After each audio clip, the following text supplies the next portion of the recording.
우리 요한계시록 12장 말씀 오늘 함께 살펴보도록 하겠습니다. 요한계시록 12장 전체의 말씀을 함께 공부할 거고요.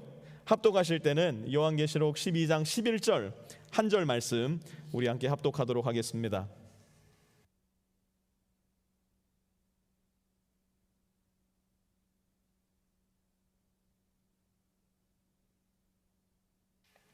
우리 찾으신 분들은 자리 다 일어나셔서 가정의 교회들도 다 자리에 일어나 주십시오. 요한계시록 12장 11절 말씀 함께 큰 목소리로 합독하겠습니다. 시작. 우리의 동료들은 어린 양이 흘린 피와 자기들이 증언한 말씀을 힘입어서 그 악마를 이겨냈다. 그들은 죽기까지 목숨을 아끼지 않았다. 아멘. 자리에 앉아주시고요. 휴가 시즌입니다. 가정의 교회들 휴가 계획 잘 세우셨죠? 얘기를 들어보니까 올해 아주 좋은 데로 많이들 가신다는 이야기가 들립니다. 산으로, 들로, 바다로, 이제는 좀 시시하다고 더 좋은 데로 방콕으로 다들 휴가 계획을 세우셨다는 이야기가 들리고 있습니다. 올해는 사실 어디로 가는 게 좀 불가능하지 않습니까? 오늘 설교의 제목처럼 종로로 갈까요? 명동으로 갈까요? 고민할 필요가 없어졌어요. 갈 수 있는 데가 없습니다. 그래서 오늘은 우리 다 같이 한번, 그래도 여름의 한 복판이고 그래도 휴가 시즌이었기 때문에 작년까지만 해도 다 함께 휴가 계획을 상상으로나마 한번 세워보았으면 좋겠습니다. 보통 여름 휴가 계획을 하실 때는 어디를 갈까 먼저 생각을 하지 않습니까?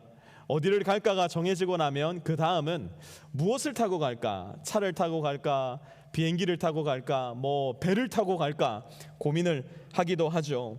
올해는 저와 여러분이 모두 로드 트립을 한번 한다고 생각을 하고 오늘 이 시간에 상상을 한번 해봤으면 좋겠습니다. 저 그랜드 캐년, 저는 아직도 한 번도 못 가봤는데 저 그랜드 캐년으로 로드 트립을 떠난다고 생각을 해봅시다. 올해 제가 이 코로나가 터지기 전에 이제 저희 아이들이 좀 많이 커서 아마 아이들을 데리고 드디어 그랜드 캐년으로 로드 트립을 떠날 수 있지 않았을까 한번 생각을 해봤습니다. 저 아마릴로를 뚫고 또 뉴멕시코를 뚫고 아리조나를 뚫고 드디어 도착한 저 그랜드 캐년.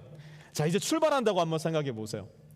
로드 트립을 출발할 때 제일 필요한 게 뭡니까? 지도.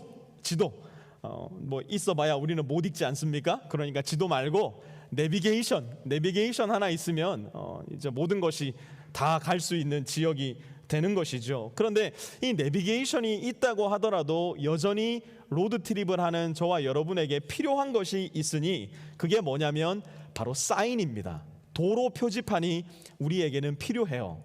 내비게이션에서 우측 두 차선을 이용하셔서 다음 엑시스로 빠져주십시오라고 이야기한다 해도 도로 표지판이 없으면 헷갈립니다. 도로 표지판이 있어야 내비게이션의 지시를 받고 거기로 빠질 수가 있게 되는 것이죠. 오늘 요한계시록 12장에도 마치 그러한 도로 표지판, 그러한 사인이 등장을 하여서 우리에게 어디로 가야 되는지를 자세하게 알려주고 있습니다.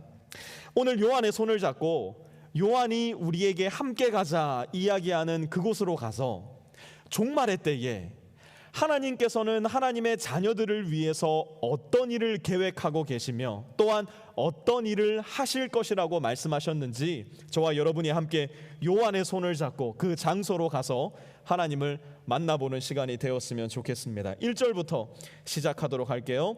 그리고 하늘에 큰 표징이 나타났는데 한 여자가 해를 둘러 걸치고 달을 그 발밑에 밟고 12별이 박힌 면류관을 머리에 쓰고 있었습니다. 자, 본문 한번 잘 보세요. 하늘에 무엇이 나타났다고 말씀합니까? 큰 표징이 나타났대요. A great sign이 나타났다라고 이야기합니다. 그런데 여러분 한번 생각해 보세요. 표징, 이 사인은 무엇입니까? 그것 자체를 보라고 이야기하는 것이 아니라 그 표징과 사인이 가리키고 있는 무엇인가를 보라는 손가락에 해당하는 이야기입니다. 우리가 있는 성경 안에는 대단히 많은 상징들이 등장을 합니다. 그리고 요한계시록은 가장 상징이 많이 사용된 책이기도 합니다. 그런데 이 요한계시록 중에서도 오늘 우리가 함께 공부하는 요한계시록 12장이 가장 상징이 풍성하게 사용되어 있는 장소이기도 해요. 성경 신구약 성경 전체를 통틀어서 1189장 중에 상징이 어디에서 제일 많이 드러나냐라고 이야기한다면 오늘 우리가 공부하는 요한계시록 12장이 바로 그 장소입니다. 그렇기 때문에 오늘 본문 요한계시록 12장을 올바로 해석하기 위해서는 이러한 상징적 해석을 어떻게 해야 되는가, 상징적 해석의 원리를 간략하게나마 알고 있는 것이 우리 모두에게 대단히 큰 도움이 될 겁니다. 상징적 해석의 원리는 크게 세 가지 정도로 생각을 해볼 수 있을 것 같아요. 첫 번째는 작은 문맥입니다. 작은 문맥. 이것은 무슨 말인가? 상징적인 해석을 건강하게 잘 해내기 위해서는 해당 구절 앞 뒤에 위치하고 있는 작은 문맥을 잘 살펴야 된다는 것입니다. 조금 더 작은 문맥의 범위를 확장하면 해당 구절이 있는 그 장이 될 거고요. 좀 더 범위를 확장하면 그 구절이 있는 책 자체, 그러니까 오늘 본문을 해석하기 위해서는 요한계시록 전체의 말씀을 잘 살펴야지만 작은 문맥 안에서 이 상징적 해석을 잘 해석해낼 수 있을 겁니다. 두 번째는 큰 문맥이에요. 아무리 작은 문맥을 범위를 넓혀서 보았지만 도무지 이 상징이 가리키는 말이 무엇인지 모르겠다라고 한다면 이제는 큰 문맥으로 가야 됩니다. 큰 문맥은 어디일까요? 성경 전체를 일컫는 말입니다. 성경 전체는 마치 날줄과 씨줄처럼 대단히 정교하게 함께 엮여 있는 하나의 책이라고 볼 수 있으며, 성경 전체는 궁극적으로 성령 하나님께서 원저자이시기 때문에 한 구절의 말씀을 전체 성경의 맥락에 비추어 보았을 때 가장 건강한 해석을 할 수 있다는 이야기입니다. 마지막 세 번째로 상징적 해석의 원리는 하나님의 문맥이 있습니다. 하나님의 문맥이라는 건 무슨 말이냐? 작은 문맥을 살펴봤어요. 큰 문맥을 살펴봤어요. 그럼에도 불구하고 도무지 이 상징이 무엇인지를 이해할 수 없을 때가 있을까요? 없을까요? 있어요. 많아요. 그것도. 그럴 때는 내 능력과 내 경험의 범위를 넘어서지 말고, 성경의 문맥을 넘어서지 말고 그것을 하나님의 문맥의 범위, 곧 신비의 영역으로 남겨둘 줄 아는 지혜도 필요합니다. 이러한 부분을 억지로 풀어내려고 할 때 우리는 기독교 역사에서 늘 이단이 출현했고, 그 이단들의 출현으로 말미암아 교회의 성도들이 대단히 큰 고통을 겪었음을 기독교 역사 속에서 볼 수 있어야 합니다. 오늘 본문에서 우리가 만나는 상징은 바로 한 여자입니다. 첫 번째로 만나게 되는 상징인데요, 1절 다시 한번 보십시오. 이 여자는 해를 둘러 걸치고 달을 그 발밑에 밟고 12별이 박힌 면류관을 머리에 쓰고 있었다라고 기록합니다. 그러면 문맥을 조금 더 넓혀볼까요? 2절 이어서 보면요, 이 여자는 아이를 베고 있었는데 해산의 진통과 괴로움으로 울고 있었습니다. 이 여자 도대체 누구일까요? 갑자기 등장한 이 여자는 누구란 말입니까? 우리가 배운 상징적 해석의 원리를 조금 적용을 해서 조금 더 작은 문맥을 넓혀 보도록 하겠습니다. 3절 보십시오. 또 다른 표징이 하늘에서 나타났습니다. 머리 7개와 뿔 10개가 달린 커다란 붉은 용 한 마리가 있는데 그 머리에는 왕관을 7개 쓰고 있었습니다. 이번에는 붉은 용이 등장합니다. 그 머리에는 왕관을 7개 쓰고 있었다라고 기록하고 있습니다. 뭔가 성경 여기저기에서 어딘가 보았다라는 생각이 들기도 하는 구절이기도 한 것 같아요. 조금 더 문맥을 넓혀볼까요? 4절요. 그 용은 그 꼬리로 하늘의 별 3분의 1을 휩쓸어서 땅으로 내던졌습니다. 그 용은 막 해산하려고 하는 그 여자 앞에 서서 그 여자가 아기를 낳기만 하면 삼켜버리려고 노리고 있었습니다. 자, 한 여자와 붉은 용에 이어서 또 다른 하나의 인물이 등장하는데요, 그것은 그 여자의 아기입니다. 붉은 용은 이 아기가 태어나면 삼켜버리려고 기다리고 있었고 노리고 있었다라고 기록합니다. 아니 도대체 이 여자는 누구고 이 용은 누구며 이 아기는 누구란 말입니까? 좀 더 문맥을 넓혀봅시다. 5절, 마침내 그 여자는 아들을 낳았습니다. 그 아기는 장차 쇠지팡이로 만국을 다스리실 분이었습니다. 쇠지팡이로 만국을 다스리실 분, 이것은 틀림없이 어디에선가 보았던 말씀임에 틀림이 없어요. 시편 2편 9절을 한번 같이 보도록 하겠습니다. 네가 그들을 철퇴로 부수며 질그릇 부수듯이 부술 것이다 하셨다. 시편에는요, 메시아의 출현을 예언하는 시들이 많이 등장을 합니다. 이러한 시들을 일컬어서 우리는 메시아닉 쌈, 메시아 시편이라고 명칭하기도 하는데요, 가장 대표적인 시편 150편 중에 가장 대표적인 메시아 시편이 바로 이 시편 2편입니다. 여기에 방금 우리가 요한계시록 12장 5절에서 본 듯한 문구가 다시 등장하는데요, 다시 한번 요한계시록 12장 5절 한번 보세요. 그 아기는 장차 쇠지팡이로 만국을 다스리실 분이었습니다. 영어 성경은 이렇게 해석했어요. He will rule all the nations with an iron scepter. 이어서 시편 2편 9절도 다시 한번 보세요. 네가 그들을 철퇴로 부수며 You will break them with an iron scepter. 그러니까 문맥을 넓혀서 큰 문맥 안에 보았을 때 계시록 12장에 등장하는 아기는 2000년 전 이 세상에 오셨던 우리 주 예수 그리스도 곧 메시아 예수일 가능성이 대단히 커 보입니다. 이어서 작은 문맥도 한번 살펴볼까요? 5절 이어서 봅니다.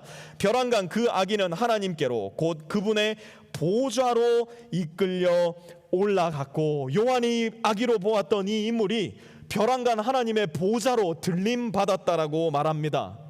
예수님은 십자가 죽음과 부활에 이어서 제자들이 보는 가운데 하늘로 올라가 하나님의 보좌 우편에 앉았다라고 성경은 우리에게 말씀하고 있습니다. 그러므로 요한계시록 12장에 등장하는 아기는 곧 예수 그리스도를 상징하는 말이라고 볼 수 있을 것이에요. 자, 그렇다면 아직 두 인물의 해석이 우리 앞에는 남겨져 있습니다. 먼저 그 아기를 삼키려 했던 용의 정체입니다.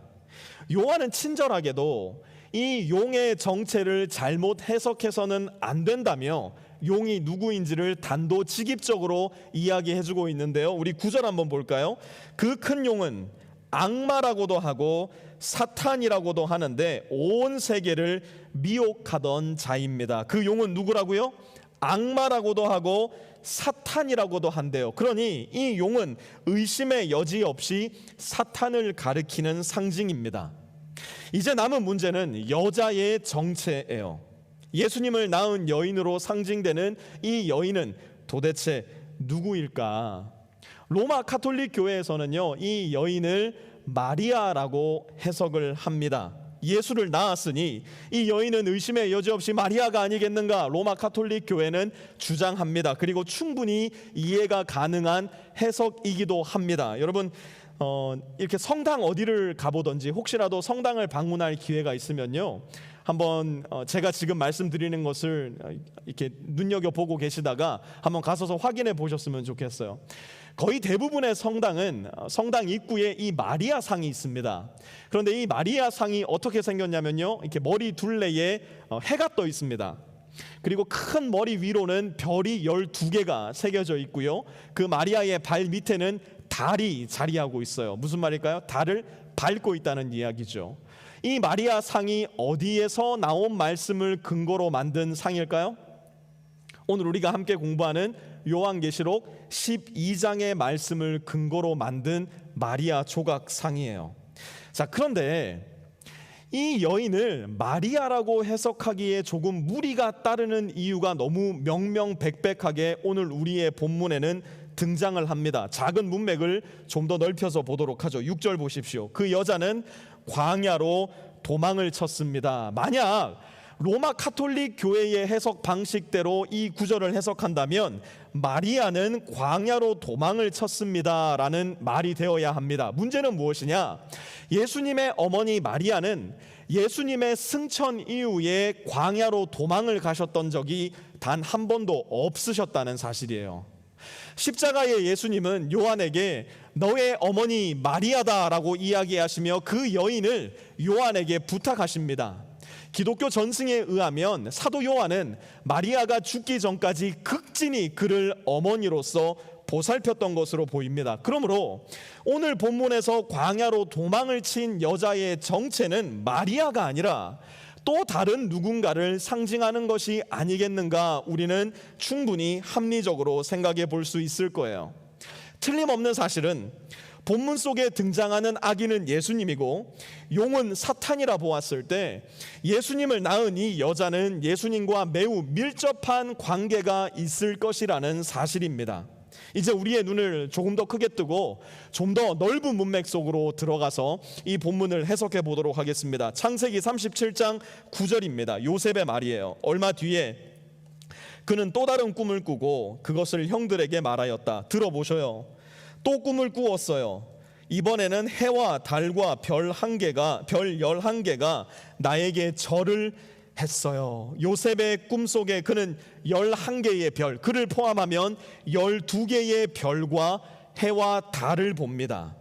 요셉과 그의 11 형제는 훗날 이스라엘 12지파, 곧 이스라엘 민족이 됩니다. 이러한 큰 문맥을 보았을 때 또한 예수님께서 이스라엘 민족을 통해서 이 세상에 오셨음을 보았을 때, 더 나아가 종말의 때에 남아있는 이스라엘 민족들에게 큰 환난과 박해가 있을 것이라는 종말의 예언을 미루어 보았을 때, 오늘 우리의 본문 속 광야로 도망을 친 한 여자는 이스라엘 민족 그 자체를 상징하는 것이 아니겠는가, 우리는 해석해 볼 수 있을 겁니다. 자, 이제 오늘 본문에 등장하는 이 세 가지 가장 중요한 상징이 가리키는 본체를 살펴보았으니, 오늘 본문 속에서 사도 요한이 저와 여러분의 손을 이끌고 인도하는 그 세 장소로 함께 가보도록 하겠습니다. 요한이 우리에게 함께 가자 이야기하는 첫 번째 장소는 바로 광야입니다. 요한은 광야로 가보자 라고 저와 여러분의 손을 이끌고 있어요. 6절 다시 한번 보십시오. 그 여자는 광야로 도망을 쳤습니다. 거기에는 1260일 동안 사람들이 그 여자를 먹여 살리도록 하나님께서 마련해 주신 곳이 있었습니다. 여러분, 광야는 어디입니까? 얼핏 생각하면 광야는 고난과 고통의 장소예요. 틀림없는 사실이죠. 그러나 조금 더 깊이 생각해 보면 광야는 항상 하나님과의 깊은 만남과 친밀한 교제가 있었던 곳이기도 합니다. 하나님과 그분의 자녀, 그분의 백성 사이에 친밀한 만남과 관계가 있었던 장소, 바로 그곳이 광야이기도 했어요. 그래서일까요? 하나님은 그분의 자녀들을 늘 광야로 이끄시기를 즐겨 하셨어요.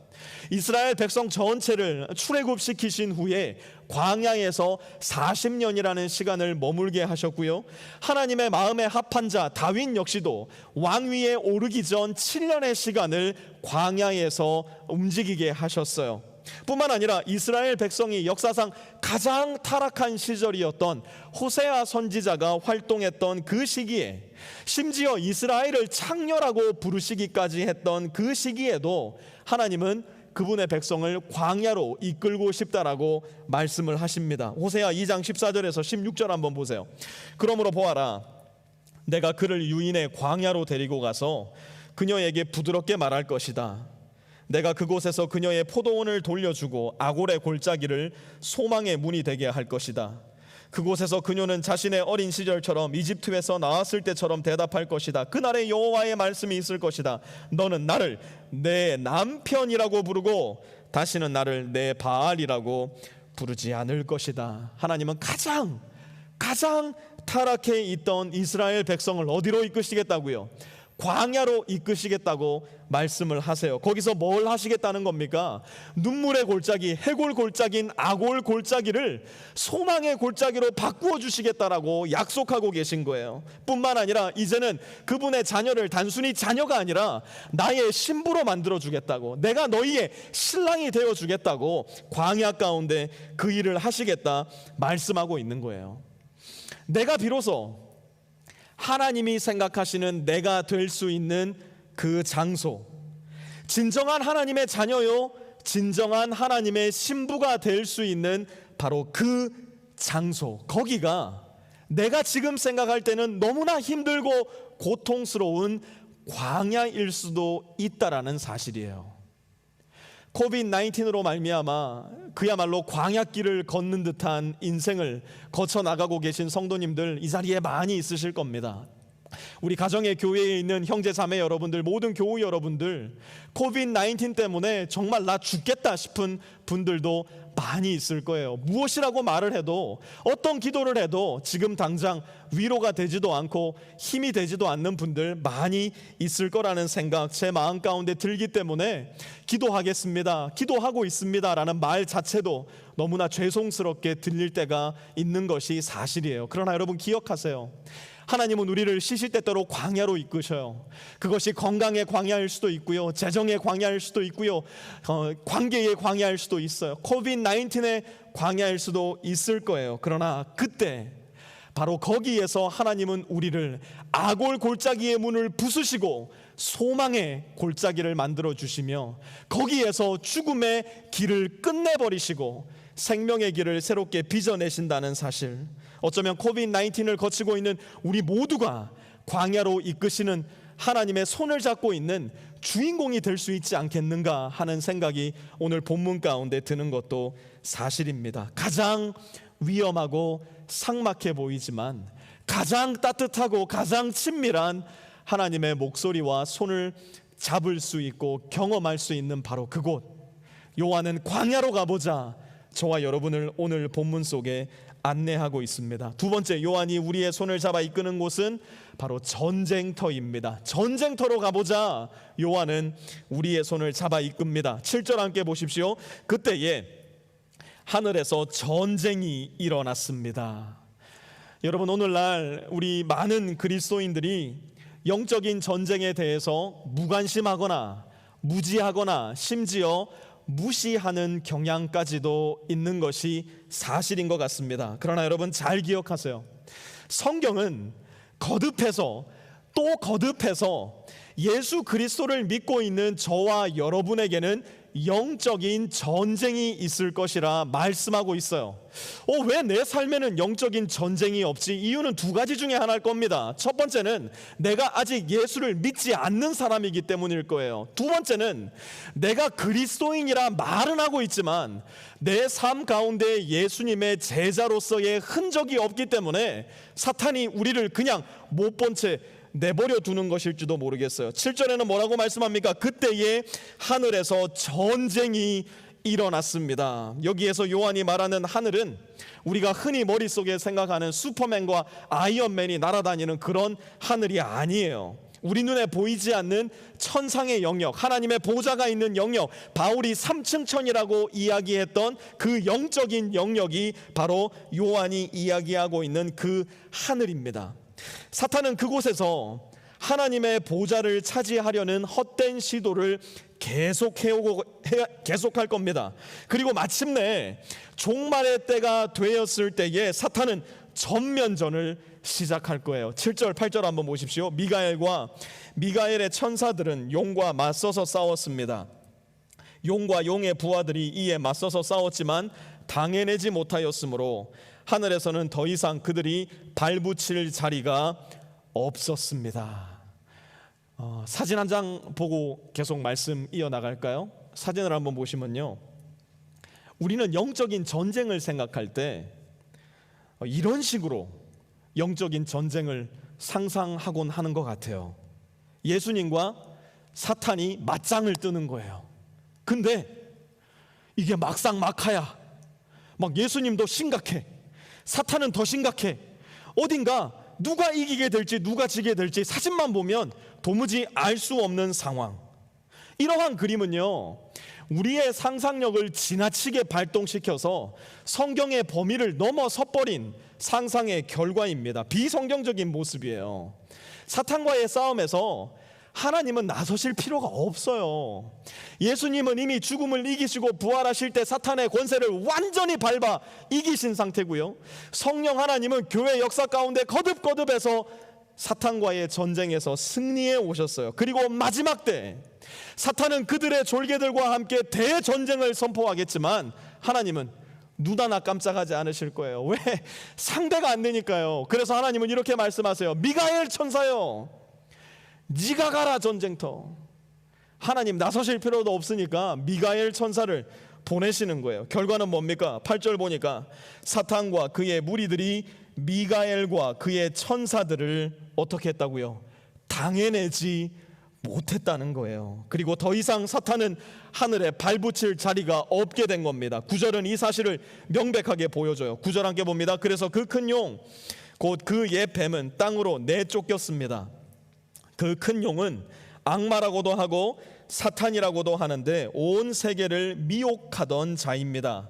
그 용의 부하들도 그와 함께 땅으로 내쫓겼습니다. 사랑하는 빛의 성도님들, 우리는 실제 하는 사탄의 정체와 더불어 여전히 우리가 이 땅 가운데에서 치루어내야만 하는 사탄과의 영적인 싸움을 잘 인지하고 있어야 되고 준비하고 있어야 되고 또한 시시때때로 그 전쟁을 잘 치루어 나가야만 합니다.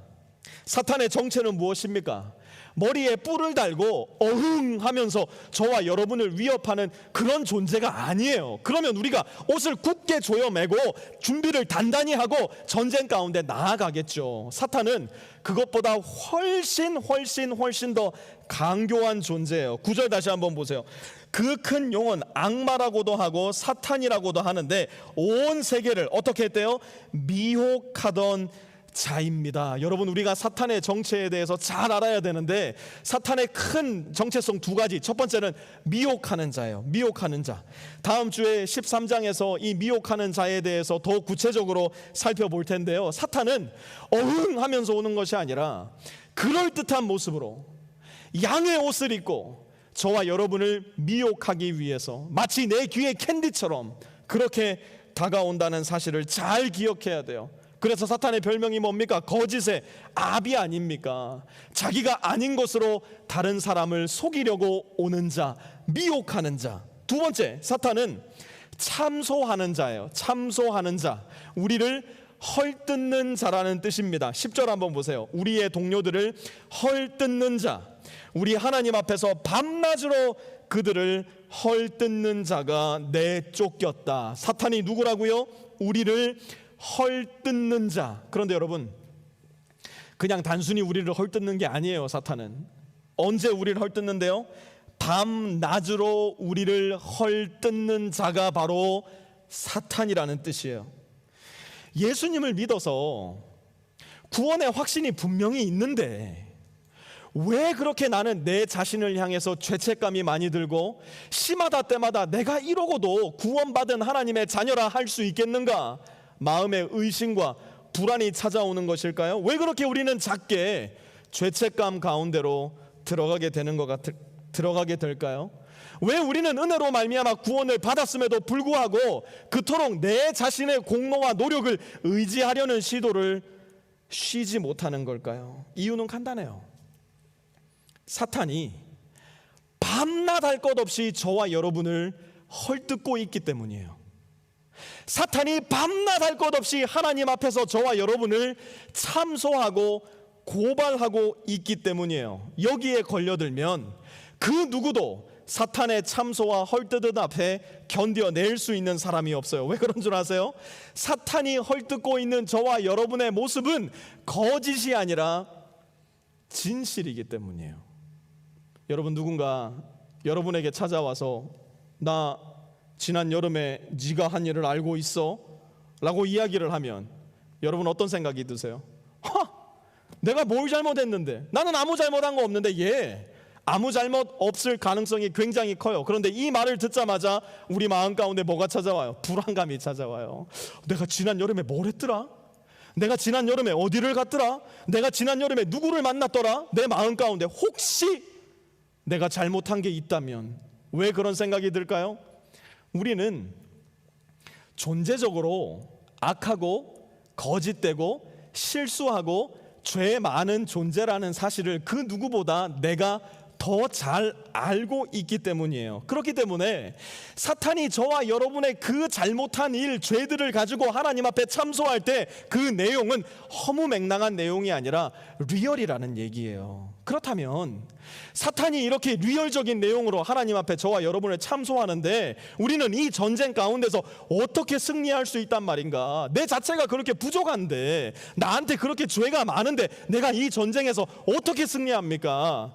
예수님은 그 정답을 가르쳐 주세요. 11절, 우리의 동료들은 어린 양이 흘린 피와 자기들이 증언한 말씀을 힘입어서 그 악마를 이겨냈다. 그들은 죽기까지 목숨을 아끼지 않았다. 여러분, 저와 여러분이 사탄과의 전쟁 가운데 의지할 수 있는 유일한 방법, 유일한 도구, 유일한 통로, 그것은 11절에 말씀하고 있듯이 어린 양께서 흘린 피, 그리고 그분의 말씀, 곧 복음이라는 사실을 늘 언제나 우리 마음과 영혼 가운데 깊이 새기고 있어야 할 겁니다. 이번 주 VBS 하면서 보니까요, 우리 어린이들 주제 찬양 중에 하나가 이거였어요. There is power, power, wonder working power in the blood of the Lamb. 뭐예요? 주의 보혈, 주의 보혈의 능력이 있도다. 주의 피를 내가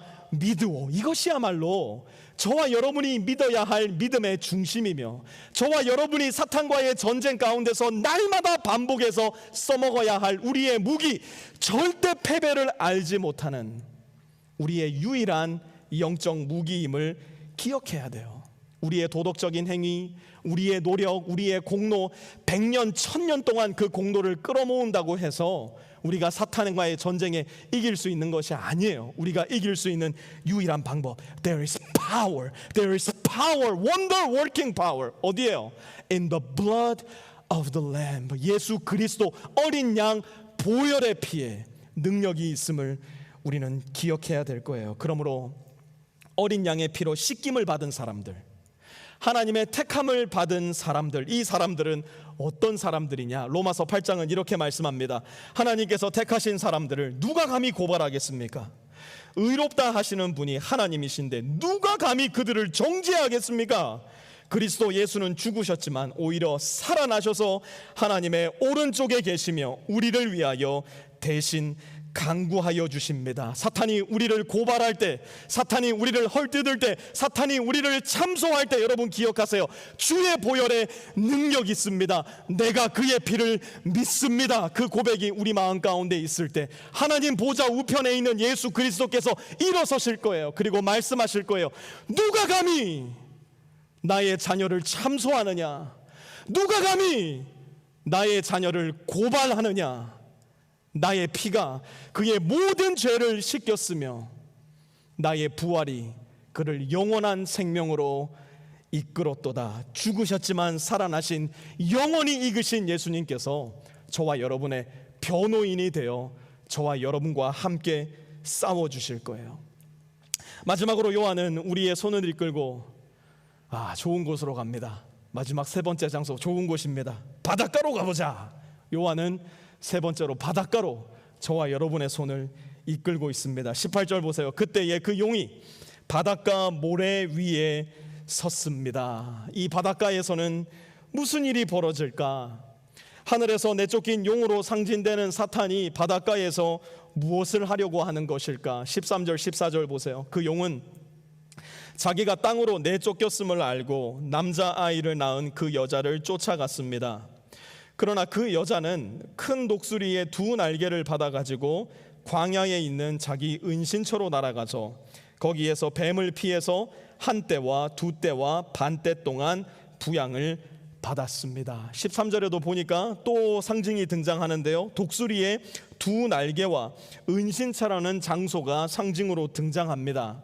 어떤 분들은 이 구절 독수리의 두 날개를 미공군으로 해석하기도 합니다. 정말 진지하게 미공군으로 해석하기도 해요. 저명한 신약학자들 중에서도 이 독수리가 미공군을 의미하는 상징일 것이다라고 주장하시기도 합니다. 그 이유가 뭐냐면 미공군의 상징이 독수리거든요.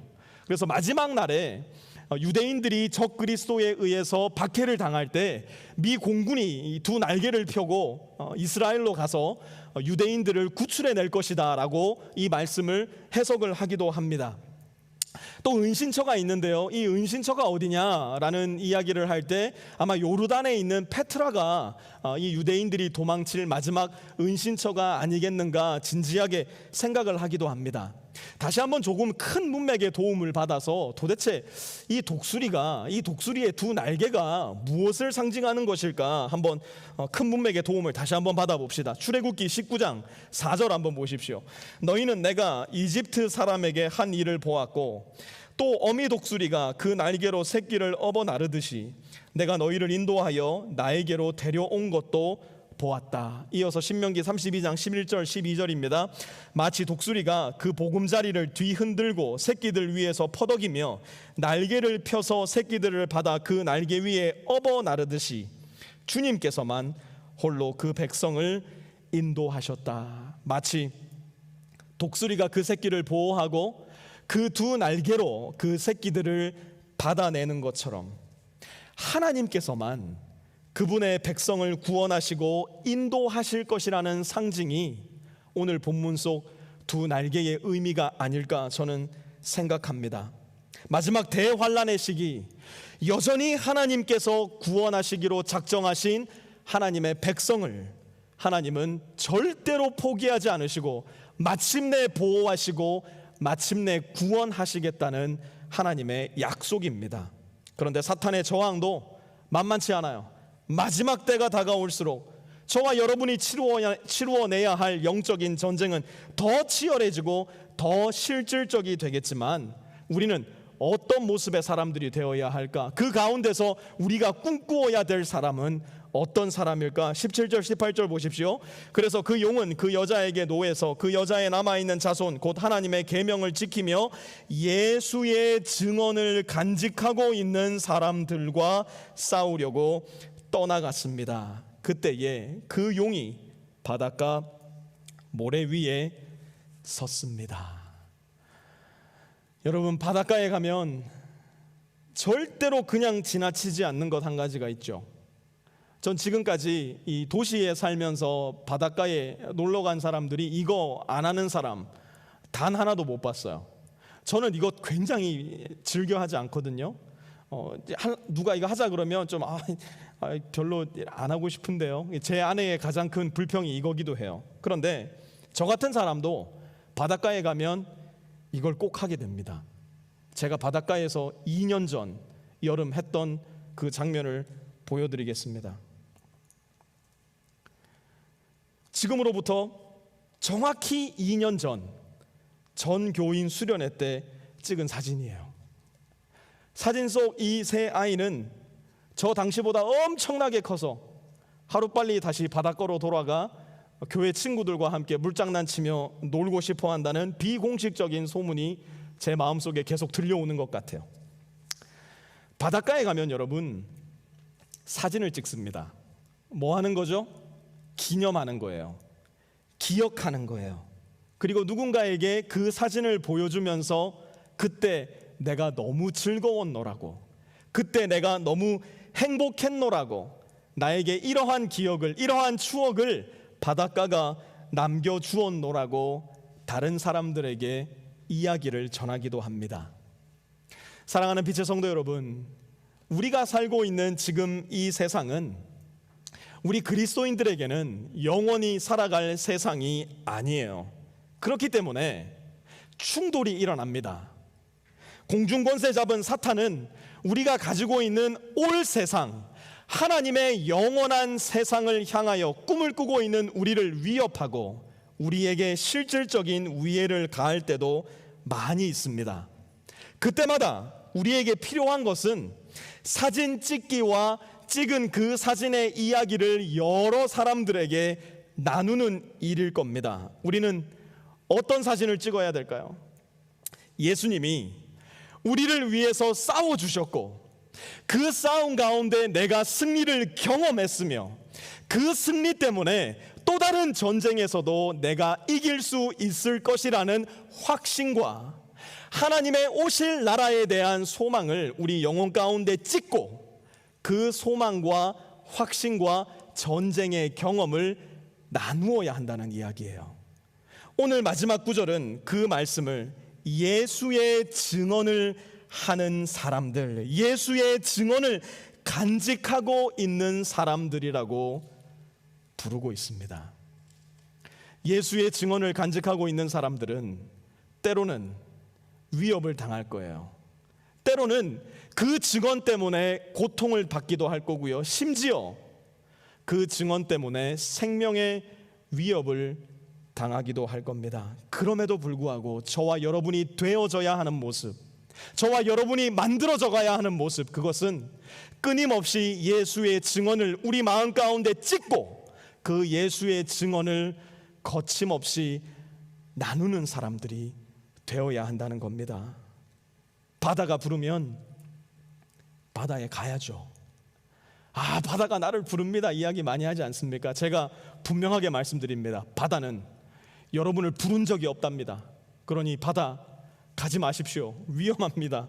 바다 안 가도 괜찮아요. 그 대신 사랑하는 빛의 성도님들, 그리스도께서 부르신다면, 우리 주 예수 그리스도께서 부르신다면 그곳이 어디건 여러분 가실 수 있으시겠습니까? 우리 주 예수 그리스도께서 부르신다면 그것이 고난의 장소일지라도, 그곳이 배고픔의 장소일지라도, 그곳이 치욕의 장소일지라도, 심지어 그곳이 죽음의 장소일지라도 사랑하는 성도 여러분, 갈 수 있었으면 좋겠어요. 이 유한한 세상 가운데 주님이 부르시는 그곳을 가지 못하면서 영원한 삶을 예수님이 계신 곳에서 함께 산다? 우리는 때로는 광야에서, 때로는 전쟁터에서, 때로는 바닷가에서 예수님을 뵙게 될 거예요. 그 부르심 순종하며 살아갈 때 우리는 마침내 오실 새하늘과 새 땅, 영원한 하나님의 나라를 진실로 꿈꾸며 영원히 함께할 예수님을 진실로 사랑하고 소망하며 살아가는 진실된 그리스도인으로 날마다 거듭나게 될 거예요. 종로로 갈까요? 명동으로 갈까요? 차라리 청량리로 갈까요? 전 잘 모르겠습니다. 광야로 갈까요? 전쟁터로 갈까요? 바닷가로 갈까요? 그것도 잘 모르겠어요. 저는 예수님이 부르시는 곳이라면, 우리 주님께서 오라 말씀하는 곳이라면, 거기가 종로가 됐든, 거기가 명동이 됐든, 거기가 청량리가 됐든, 거기가 광야가 됐든, 거기가 전쟁터가 됐건, 거기가 바닷가가 됐건 갈 수 있는 저와 여러분이 되었으면 좋겠어요. 어디로 부르시든 예수 계신 곳이면 I'll be there, Lord. I'll be there, Lord. Because I believe in you. Because I trust in you. 고백하며 주님 손 꼭 붙들고 주와 함께 어디든 갈 수 있는 빛의 성도님들 되실 수 있기를 우리 주 구주 예수 그리스도의 이름으로 축원합니다. 사랑의 주님,